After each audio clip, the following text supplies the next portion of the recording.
अस्सलाम वालेकुम, आप देख रहे हैं 27 न्यूज HD और मैं हूं आपकी होस्ट सादिया बतौल। नजर डालते हैं आज की अहम तरीन खबरों पर। खबर शामिल करते हैं हमारे मलियर कराची ब्यूरो चीफ जावेद अली अबड़ू की रिपोर्ट के मुताबिक कराची मलियर पपरी के कब्रस्तान में सफाई सुथराई की सूरतहाल इंतहाई ख़राब हो चुकी है। कब्रिस्तान के अंदर जगह जगह कचरे के ढेर और सीवरेज का गंदा पानी जमा होने से शहरियों में तशवीश पाई जा रही है। इलाका मकीनों का कहना है कि कब्रिस्तान जैसे मुक़द्दस मकाम पर इस किस्म की सूरतहाल अफसोसनाक है। मुतल्लिका इदारों की अदम तौजीह के बायस शहरियों को मुश्किलात का सामना है।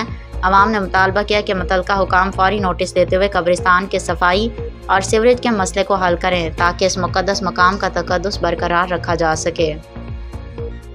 मज़ीद खबरों और अपडेट्स के लिए देखते रहिए 27 न्यूज HD।